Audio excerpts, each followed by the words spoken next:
Hindi ka pwedeng makipag-umpugan sa Diyos. Hindi mo pwedeng kalabanin ang kalooban ng mahal na Panginoon. Mahihirapan ka lang kapag kalooban mo ang sundin mo at hindi kalooban ng Diyos. Dahil tayo po, meron tayong kanya-kanyang kalooban. Sometimes, alam na natin na mahirap sumuway sa kalooban ng mahal na Panginoon. Pero pilit pa rin nating sinusubukan. Ano ang nangyayari? Nagtatagumpay ba tayo? Hindi po. Ang katapus-tapusan, sa Diyos pa rin tayo sumusuko. Marami tayong kapatid na nagmamatigas. Programa nila ang kanilang sinusunod. Kalooban nila ang kanilang sinusunod. Dahil hindi nila nauunawaan ang purpose ng kanilang buhay. Bakit sila tinawag? Hindi tayo tinawag para sundin ang kalooban natin. Tinawag tayo para sumunod sa kalooban ng ating pinakamamahal na Panginoon. Wala tayong karapatan na sundin ang kalooban natin. Dahil we are not in our own. We are bought with a price. Hindi na ikaw ang nagmamayari sa sarili mo. Ang nagmamayari na sa iyo, ang ating mahal na Panginoon na. Kaya't hindi po pwede na kalooban mo ang iyong susundin. Mapapahama ka lang. Amen. Subukan mong lumangoy sa isang ilog na salungat sa agos. Di ba? Ang ilog, tubig ng ilog, pababa, bahang-baha, malakas ang baha. Ikaw ay lalangoy pataas, ang tubig ay pababa. Sino ang mapapagod? Ang tubig o ikaw? Ikaw din ang mapapagod. In the end, mga minamahal, sasabihin mo sa sarili mo, mahal na Panginoon, suko na ako. Gusto ko nang sumunod sa kalooban mo.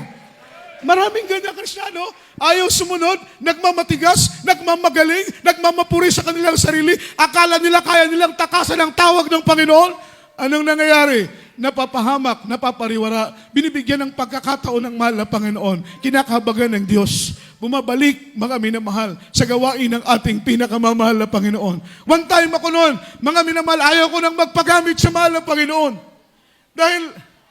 Dahil bagong anak yung aking beloved wife, siyempre pag bagong anak, kailangan ng sabaw, kailangan ng masustansyang pagkain.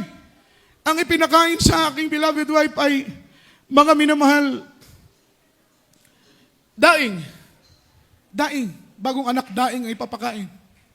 Amen? Nakita ko yung kanyang anak, ang sasarap ng ulam. Yung samantalang sa beloved wife ko, mga minamahal ko ay daing lang ang ipinakain, bagong anak. Na-discourage ako. Sabi ko, mahal na Panginoon, ayaw ko nang magpagamit. Kung ganito man lang mga kalalagyan at sasapitin ng aking pamilya dito sa loob, lalabas na lang ako, mahal na Panginoon, dahil kaya kong buhayin ang aking mga anak sa aking trabaho. Nagmalaki na ako sa aking sarili. Dahil lang sa bagay na yon, mga minamahal, na-discourage na akong magpagamit. Dahil lang sa bagay na yon ay pinakain sa aking beloved wife, ayaw ko nang magpagamit. Napakaliit na dahilan. Kung iisipin mo, para tanggihan mo ang tawag ng Diyos sa iyo.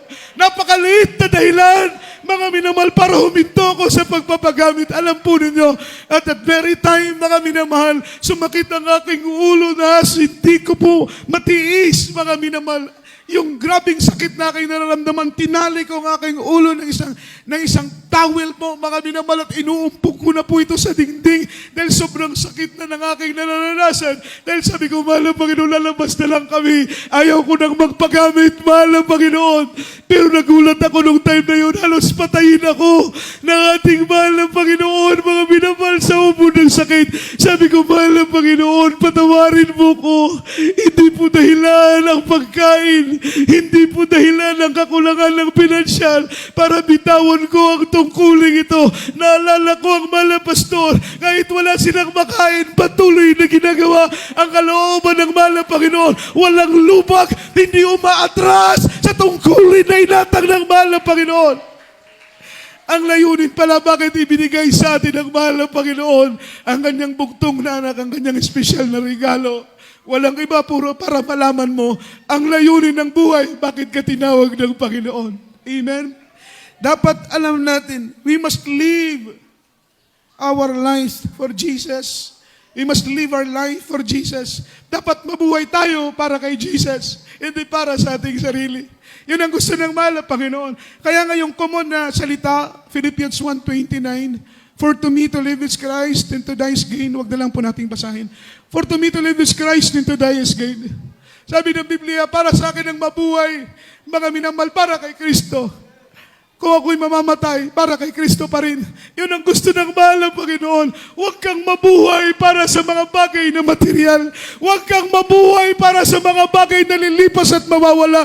Huwag kang mabuhay para sa trabaho mo. Huwag kang mabuhay para sa pamilya mo. Mabuhay ka para sa ating pinakamamahal na Panginoon. Yan ang purpose at layunin ng mahal na Panginoon.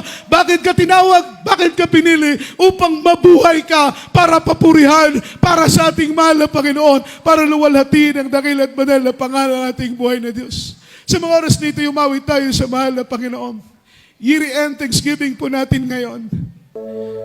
Masasalamatan natin ang dakilang pag-ibig ng mahal na Panginoon na hindi tayo iniwan at hindi tayo pinabayaan. Na sa loob ng isang taon, maraming pagsubok, pero hindi tayo iniwan ng Diyos. Maraming problema, pero hindi tayo iniwan ng Diyos. Duman tayo sa bingit ng kamatayan, pero hindi tayo iniwan ng Diyos. Nasa bingit tayo ng panganib at kamakan, pero hindi tayo iniwan ng mahal ng Panginoon. Salamat na meron tayong Diyos, mga minamahal na kilala. Isang mabait na Diyos na nag-aalay ng kanyang buhay para sa atin. Awitan natin ang ating mahal na Panginoon. Hallelujah, hallelujah, praise the Lord.